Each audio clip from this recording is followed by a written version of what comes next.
Hello everyone and welcome back to another video. In this video, I'd love to bring you along with me to enjoy some traditional summer festivities in Japan. My friends and I came together for a festival we used to go to every year, and finally it's back after being cancelled for a few years due to COVID. I treated myself to a new yukata this year.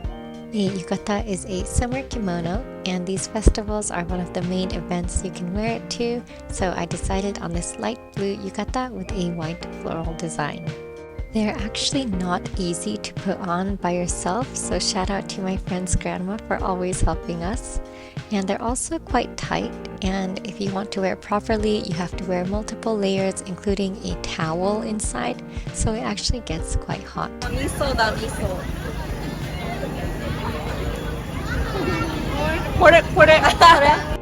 There were tons of summer festivals all throughout Japan this year, and anywhere you go, it's just so fun and exciting, and anyone can enjoy it regardless of age. This festival is actually in Saitama Prefecture, but it's very close and just a short ride away from Tokyo.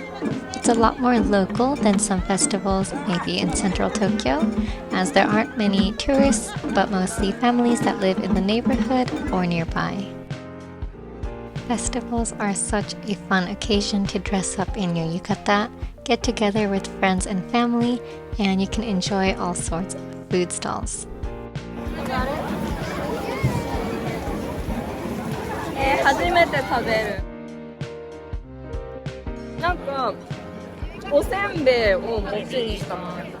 醤油。匂いがそう。美味しそう。食べたい人。 There are always tons of different food stalls, and there are the typical festival foods such as yakisoba, shaved ice, seafood, and meat skewers, and sometimes we'll find some new food stands that we've never seen before. 動画です。祭りだよ。めっちゃこれてます。 Everything is usually only a few hundred yen, so you can try a variety of things and get pretty full, especially if you're wearing a tight yukata. This is when a random nice man was closing up his shop for the night, and he randomly gave me a leftover banana for free because he didn't want to throw it away. I also got some French fries to snack on, and they come with so many fun flavors such as seaweed butter, corn soup, and plum. There's so many stalls. We walked all the way from one side to the other of the big street, saw this random Otani Shohei, and with our feet tired and stomachs full, we ended our successful festival night. I'm so happy that we got to go back for the first time in a few years. It's so fun to continue a tradition that we've been doing since our university years. On this day, my friends and I went to another festival, but this one was a Tanabata Matsuri, also known as the Star Festival in Asagaya. The Tanabata story tells that of the annual reunion of two lovers in the Milky Way. During Tanabata season, you'll often see bamboo displays with paper stars and long, narrow strips of colored paper that people can write their wishes on. This festival is held along the long shopping arcade right outside of Asagaya Station. I've been coming to the Asagaya Tanabata Matsuri since I was in high school, and the festival here is famous for its papier-mâché decorations hanging above you, and also for the great diversity of foods and drinks. You can also enjoy shopping and some old-fashioned Japanese festival activities such as goldfish scooping and catching water yo-yos. It's always so fun to look at all of the papier-mâché decorations made by the locals and workers of the shopping center. And you have to be careful since it's quite crowded and everyone is looking up to take photos. You can also see the difference in trends and popular characters from every year through the decorations. There's also so much food, both sweet and savory, and what's fun about Asagaya is that because it's in a shopping area, all of the cafes and restaurants along that street also have their own little stand for the festival.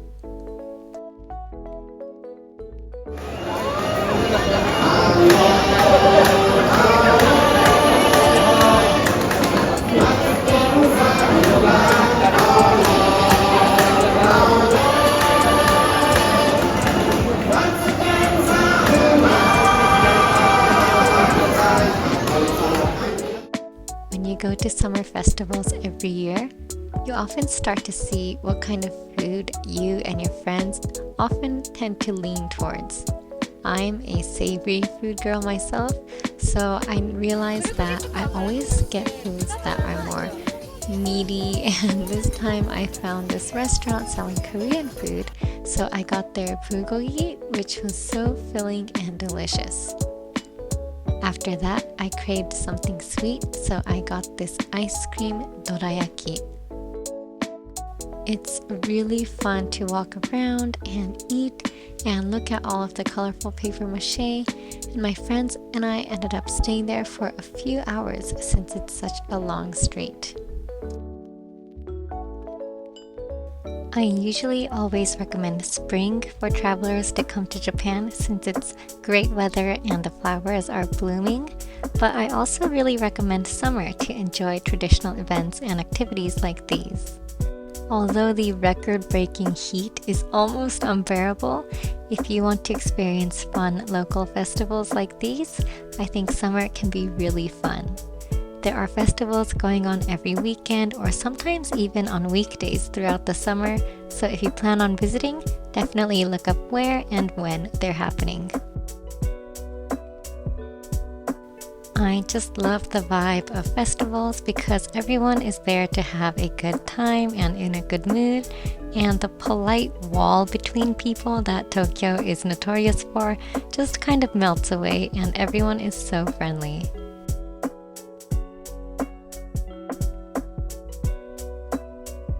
This next little part isn't related to summer, but I wanted to show you all. After our walk through the streets, my friend and I decided to head to the nearby station Koenji, and on the way there we found this really interesting little event called Tengoku Vacation, or Heaven Vacation, and it seems like these creators get together to sell their things, and it was so odd but really cute.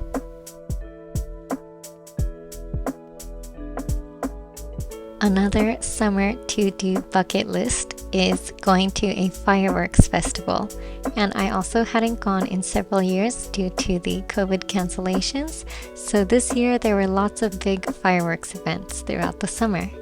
The bad thing about it is everyone else is thinking the exact same thing and hoping to go watch the fireworks they missed out on. And as you know, Tokyo is so condensed and packed that a big event like this brings in an insane crowd. If you look at the news after a major fireworks event, you'll see people packed like sardines trying to reach the station after it ends and not even being able to walk properly because everyone's going the same way, and it took a lot of people hours to get home. I was really worried about that, but I ended up going to the Hatioji Fireworks Festival, which was a lot more spacious and not as crowded as I had thought, so I felt like I chose a very good place and I didn't have any bad experience. For the crowded areas, people will go super early in the morning to try and save a space for a show that starts in the evening, but we got to Hachioji literally less than an hour before the fireworks started, and we were able to find a nice space super close to the fireworks with no problem.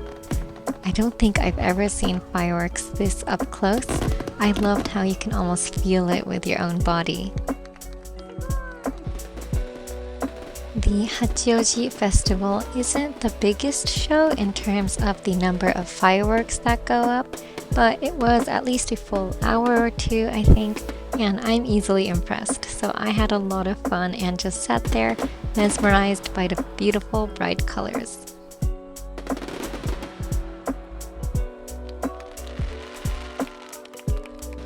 Overall, despite the insane and actually dangerous heat, I was able to really enjoy my summer, and I have a few more vlogs coming up of what I've been up to the past couple of months.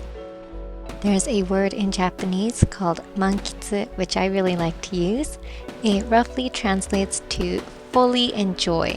So I was able to really fully enjoy my summer and fulfill my bucket list this summer.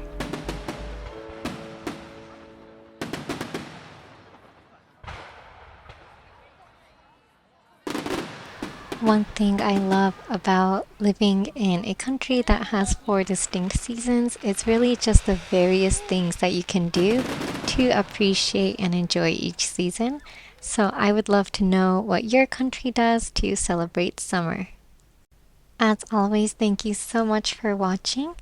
I think I've been doing a pretty good job, at least better than before, at uploading a little bit more regularly. And I have a few more vlogs coming up, so please stay tuned.